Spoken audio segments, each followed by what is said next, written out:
Fala galerinha, como é que vão? Vamos fazer uma revisãozinha aqui antes da prova. Então a gente já viu em sala de aula os principais pontos que vocês precisam estar atentos nessa prova. E eu vou repassar aqui com vocês um a um, tá? E vocês assistam com calma, revejam o conteúdo e se orientem pelo que a gente viu em sala de aula e pelo que vocês vão ver agora nesse vídeo, que vai tudo dar certo, beleza? Então vamos lá. Eu separei aqui para a gente bater. Então, o primeiro ponto que vocês precisam estar atentos nessa avaliação: a presença dos europeus nas colônias, né? Principalmente aqui, vamos lá, a gente está tratando nesse primeiro momento de Brasil. E se tratando de Brasil, a gente tem que se lembrar que não foi apenas os portugueses que aqui estiveram, né? O português foi a maior presença, né? Somos colonizados por portugueses, mas não esqueçam que holandeses e franceses e também espanhóis tiveram presentes aqui no Brasil durante esse processo de colonização. Lembra que a França invadiu o Brasil algumas vezes, a Holanda invadiu o Brasil, por Salvador, depois em Pernambuco. Então essa presença estrangeira sempre foi um ponto que acontecia nesse processo de colonização, tá? Fica atento a isso aí. Segundo, vamos falar sobre a questão da economia. Como era que se formava a economia e o cotidiano dentro da colônia. Então, tivemos um primeiro momento em que o pau-brasil era o principal produto comercializado, né, extraído aqui da colônia. Com a implantação das capitanias, Portugal voltou seus olhos, né, a sua produção para o açúcar. Mas não se plantava somente açúcar. O açúcar era o principal, mas havia outras culturas que ficavam paralelo com o açúcar, não tão fortes quanto eles, né, como o fumo, por exemplo. O açúcar era a principal.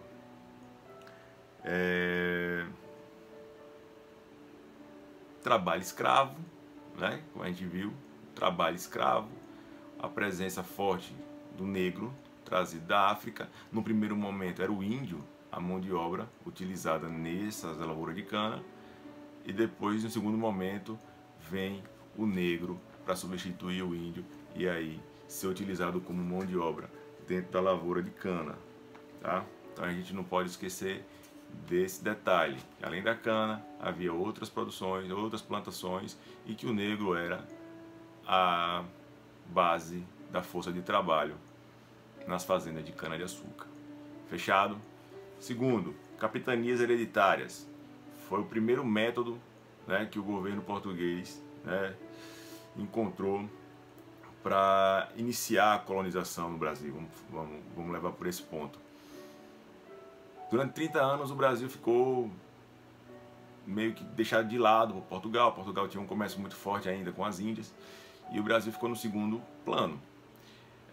Com a forte presença de franceses, né, holandeses, com os olhos atentos ao território brasileiro e ao que aqui podia oferecer a eles, a coroa portuguesa então resolveu implantar o sistema de capitanias. Então loteou a faixa que pertencia a ela, né, antes da linha do Tratado de Tordesilhas. Loteou, dividiu essas capitanias em 15 faixas e entregou a donatários. Só que nós temos alguns problemas em relação a esse sistema. Nem todo donatário quis vir para o Brasil fazer uso do seu direito de posse daqui da terra, né? Ele não era dono da terra, ele estava arrendando a terra.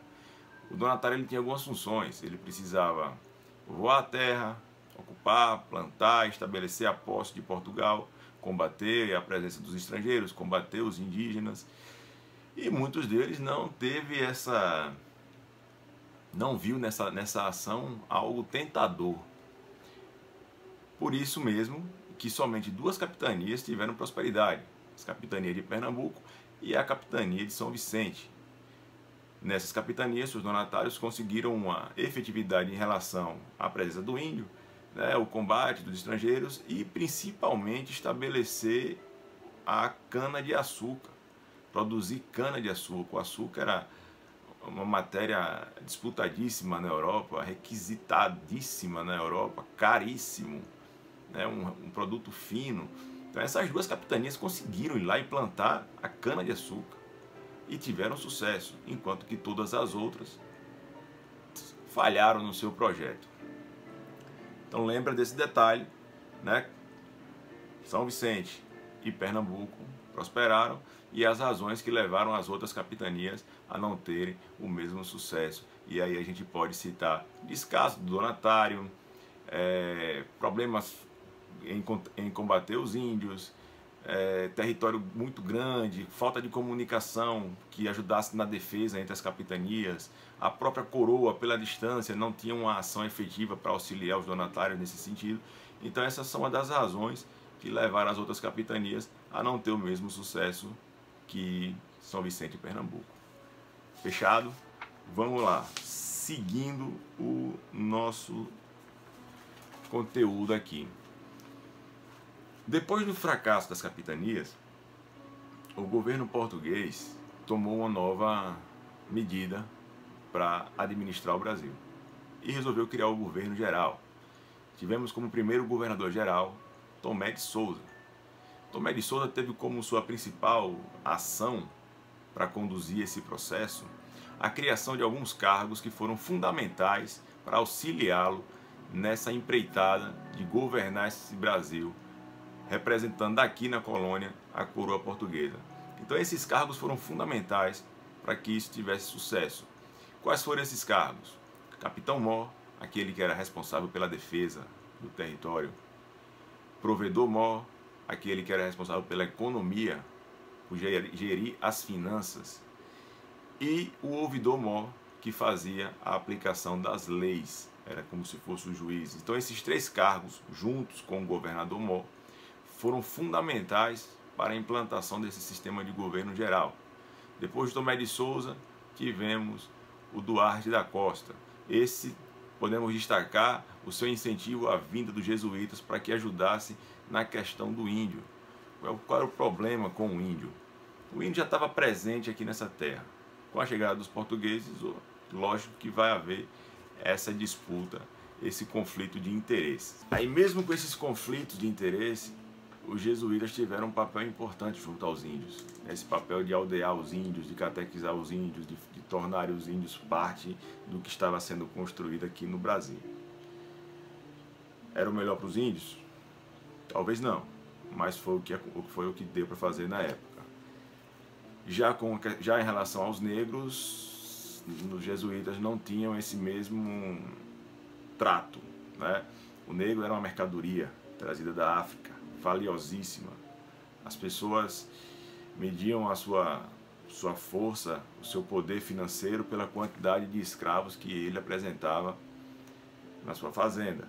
Então, tratar o índio dessa maneira, beleza, mas com o negro não. O negro era uma mercadoria, o negro era um objeto de posse daquele que o comprava, os comerciantes de escravos que os traziam da África. E isso, infelizmente, faz parte da nossa história. Como era que acontecia a relação metrópole-colônia, tanto a metrópole portuguesa quanto a espanhola em relação aqui às suas colônias nas Américas? Monopólio por parte das coroas das metrópoles. Privilégios, né? Se aqui os donatários, os governadores gerais, os senhores de engenhos tinham seus privilégios, lá na América Central, sob o domínio da Espanha, os chapetones, eles tinham também seus privilégios. Então a relação de poder se dava com privilégios e monopólio por parte dessas coroas. Tá? A mão de obra empregada na América do Sul era prioritariamente negra no primeiro momento, enquanto que na América Central, nesse primeiro momento, ainda eram os nativos aprisionados das guerras, os que sobreviviam ao genocídio cometido pelos espanhóis. Esses eram utilizados lá nos trabalhos das minas de ouro e prata e em outras funções dentro da sociedade da América Espanhola. No segundo momento, esse elemento negro também é inserido na América Espanhola, como vai ser também inserido lá na América do Norte, nas fazendas do Sul, nas colônias sulistas dos Estados Unidos, da formação dos Estados Unidos. Voltando para a cana-de-açúcar. A cana-de-açúcar, ela foi o principal produto, né, durante muito tempo aqui no Brasil. Como é que a cana-de-açúcar contribuiu para a colonização da terra? O governo português precisava colonizar a terra aqui, né? E como foi que ele iniciou esse processo? Lá com as capitanias hereditárias e depois com o governo geral, ele vai incentivando cada vez mais a criação de fazendas de cana, de engenhos. Então a cana-de-açúcar ela foi fundamental no processo de colonização do Brasil, porque foi através dela, da implantação da cana-de-açúcar, dos engenhos de cana-de-açúcar, que Portugal conseguiu consolidar o seu domínio sobre essas terras brasileiras e desenvolver a sua colonização. Dentro desse processo da cana, há a presença de outro elemento, diferente do português, que também era muito interessado no cultivo da cana. Esse elemento era o holandês. O holandês ele tinha muito interesse nessa cana aqui no Brasil. E por que ele tinha interesse? Porque o holandês ele era responsável, o maior responsável pelo refino do açúcar produzido aqui nas colônias americanas e também nas Antilhas, enfim. Era ele que pegava aquele açúcar bruto, né, o pão de açúcar, levava, refinava e distribuía para a Europa. E aí, esse holandês, lógico, ele quer que essas lavouras de cana na América do Sul, elas cresçam, aumentem a produção, se desenvolva mais.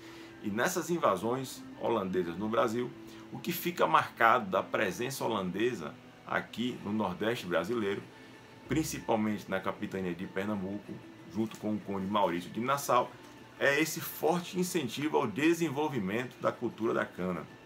Então os holandeses, eles não chegaram tomando as terras dos produtores portugueses. Eles meio que se aliaram a eles e começaram a incentivar, a financiar até, a dar um auxílio financeiro para que esses engenhos se desenvolvessem e produzissem mais canas. Porque afinal de contas, se eles produzissem mais canas, o holandês teria mais açúcar bruto para refinar e vender, ou seja, ele ganhava dos dois lados, no empréstimo e também no produto final para fazer o refino e vender na Europa.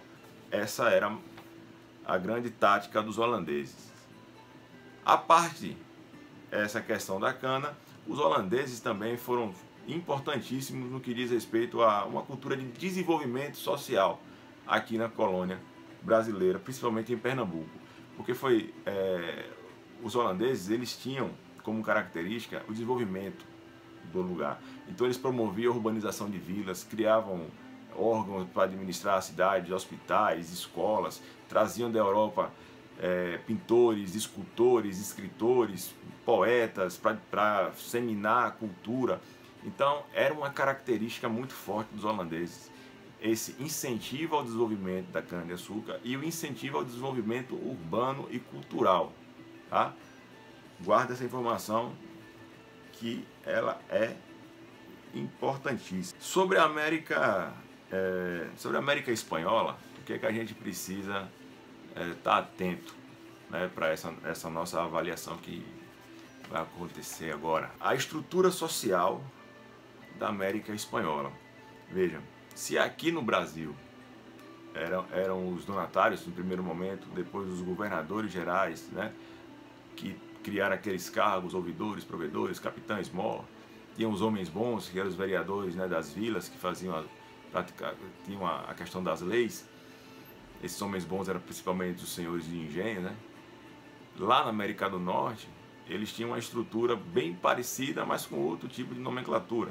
Por exemplo, aqueles espanhóis que vinham para a colônia na América e eram responsáveis pela administração, pelo gerenciamento da colônia, por representar a coroa aqui no continente americano, esses recebiam o nome de chapetones. Esses chapetones eles eram aqueles responsáveis, assim como os capitães donatários, os governadores gerais e aqueles que trabalhavam nos cargos administrativos. Os chapetones também faziam essas funções administrativas e de governabilidade. Uma segregação já se fazia presente dentro do seio da sociedade da América Espanhola. Os nascidos espanhóis, filhos de espanhóis, com suas esposas nascidos na América recebiam o nome de crioulos. Já aqueles que eram filhos de espanhóis com nativas da América Central ou, no segundo momento, com negras trazidas da África, esses eram chamados de mestiços, né? Então nós tínhamos na América Central chapetones, crioulos e mestiços como uma divisão social e de segregação de classe e raça dentro da colônia espanhola na América. E aí a gente pode traçar um comparativo, então, na relação entre o negro na América do Sul, principalmente aqui no Brasil, e o nativo da América Central. Cada um teve a sua presença mais forte em um local do que em outro. A explicação vai se dar por conta daquilo que se tinha como produto a ser ofertado para sua metrópole. Como os espanhóis, ao chegarem na América Central, eles muito breve já tiveram ciência, noção de que ali havia ouro e começaram a extrair esse ouro da terra para enviar à colônia. Então eles se valeram logo da mão de obra dos nativos ali daquela região. Aqui, como não teve essa questão do ouro logo de início, a relação com o índio na extração do pau-brasil funcionou, mas quando partiu para a cultura da cana não funcionou. E aí precisou trazer o negro para a América, para a colônia na América, colônia portuguesa, e esse negro ser então a força motora da lavoura de cana. Então, por conta das atividades que se desenvolveram em cada um dos pontos, ouro, extração do ouro, prata, metais preciosos, pedras preciosas na América Central, eles usam a mão de obra nativa no primeiro momento. Aqui, como foi para a lavoura, precisava de uma mão de obra que trabalhasse na lavoura. Como o índio não teve uma adaptação, não se ajustou bem a essa questão da escravidão e da lavoura de cana, o negro foi aquele que veio substituir o índio nessa ação e fazer com que essa lavoura de cana se desenvolvesse. Daí então o porquê de que na América do Sul o negro predominante nesse primeiro momento como força de trabalho e na América Central são os povos nativos. Então esse foi um geralzão do nosso conteúdo que vem para essa prova. Espero que tenha ficado claro. Vejam e revejam esse vídeo quantas vezes precisarem. Tenham calma na prova, né? O assunto está tranquilo, vocês sabem, a gente já viu isso aqui na sala de aula, já fizemos a revisão na sala de aula e eu estou dando só esse plus aqui, esse reforço para vocês, porque vocês sabem que vocês moram aqui no coração do tio Laerte, né? Então boa sorte na prova, estudem, tenham calma, tamo juntos.